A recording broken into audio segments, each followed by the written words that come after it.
ही के अंश से प्रकट होते पवन पुत्र भीम, बेजोड़ बलशाली महात्मा। दोनों महात्मा बेजोड़ बलशाली।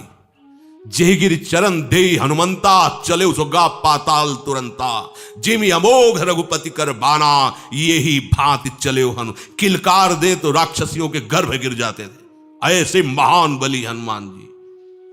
और भीम का क्या कहना है, जब ये देव पुष्प उड़ करके आया और द्रौपदी जी को दिया गया, तो द्रौपदी जी ने कहा इसका जोड़ होना चाहिए, इस पुष्प का। सबसे कहा पर किसी ने नहीं सुना।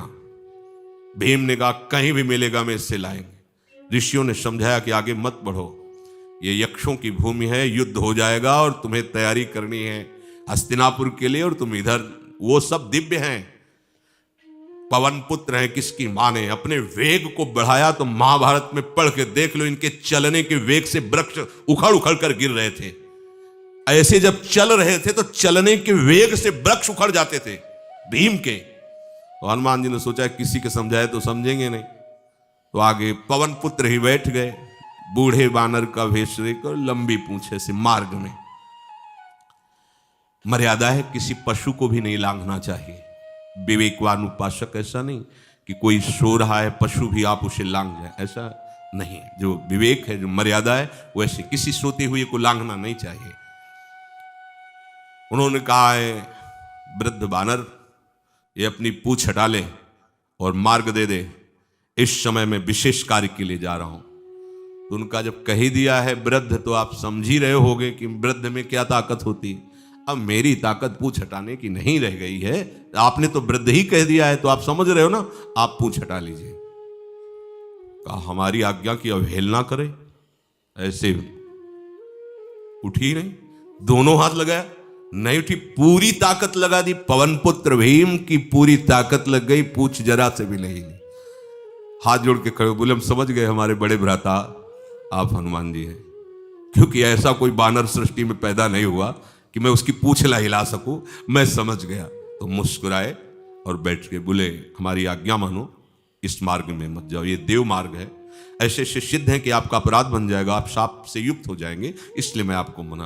बोले प्रभु जब आप कृपा करके आए हो तो हमें वो रूप दिखा दो जो लंका में आपने रूप दिखाया। बोले मत उस बात की चर्चा करो, रहने दो। बोले प्रभु एक बार देखना चाहता हूं कि मेरा बड़ा भाई कितना बलवान है। हनुमान जी ने कहा फिर देख लो।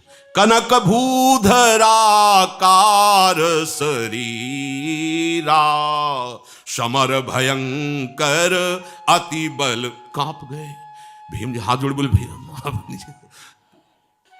स्वर्णिम कांति, वो भयानक उनका रुद्र रूप, कांप गए भीम, कांप गए। वायु में अगर बल में देखा जाए तो सबसे ज्यादा वायु बलवान है।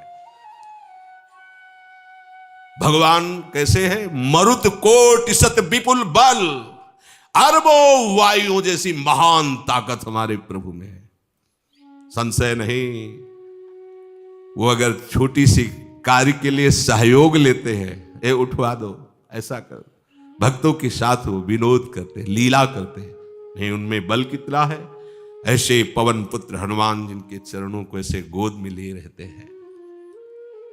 एक उपनिषद में चरित्र आता है कि असुरों पर विजय प्राप्त करने के कारण देवताओं को गर्व हो गया और सभा में नृत्य गान चल रहा था।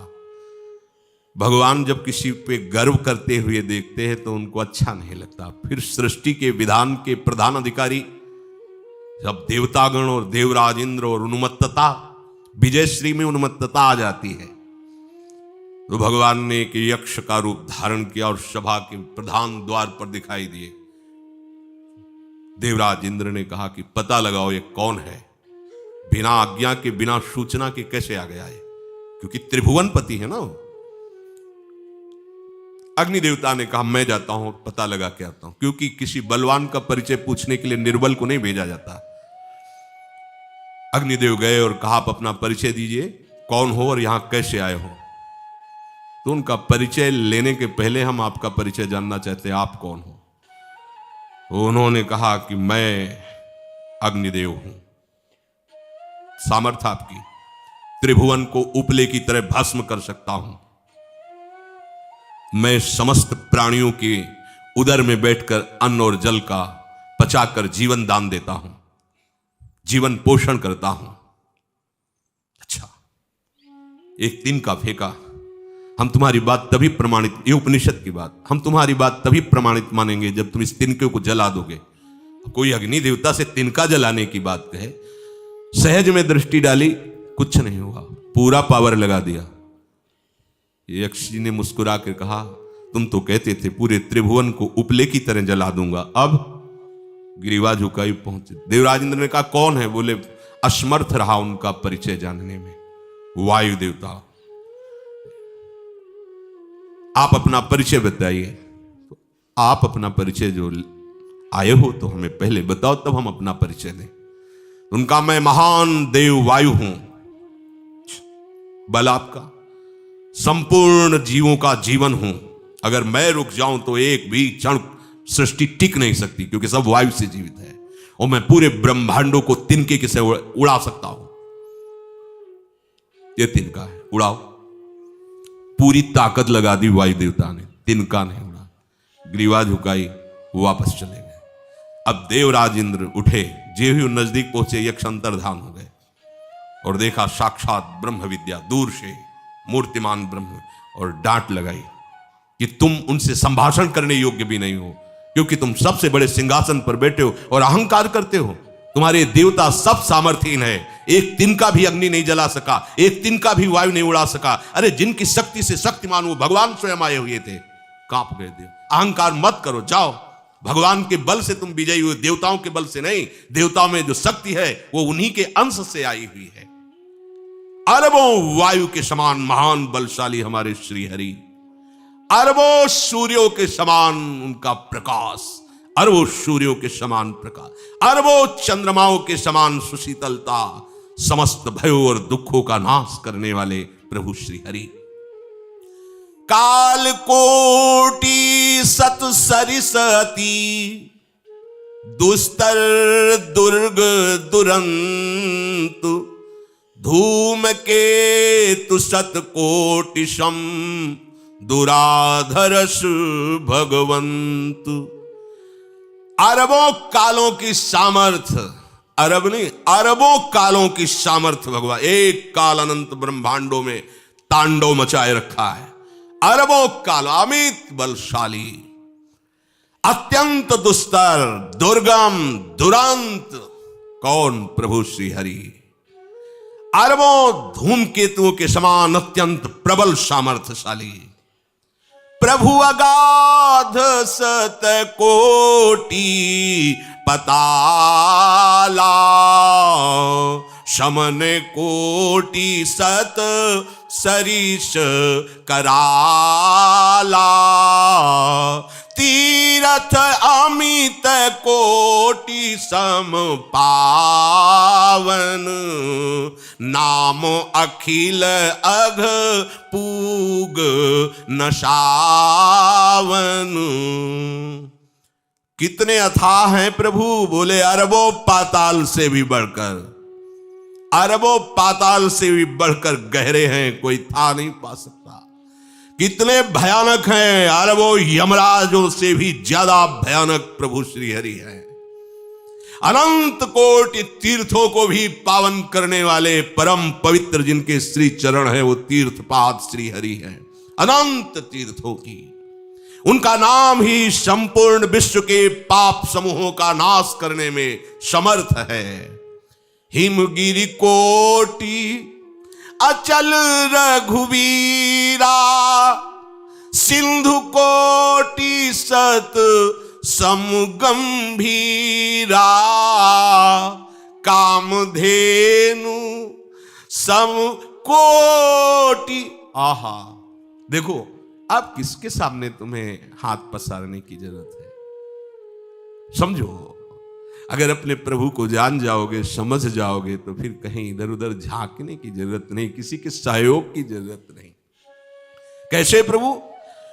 ऐसे वो स्थिर हैं कि जैसे तूफान चल रहा और हिमालय का आश्रय ले लो तो डरने की जरूरत नहीं, कोई भी तूफान हिमालय को उखाड़ नहीं सकता। ऐसे ही कह रहे हैं, अरबों हिमालयों जैसी स्थिरता प्रभु श्री हरि में है। अरबों समुद्रों के समान गंभीर है। कामधेनु सत कोटि समाना, सकल काम दायक भगवाना। सारद कोटि अमित चतुराई,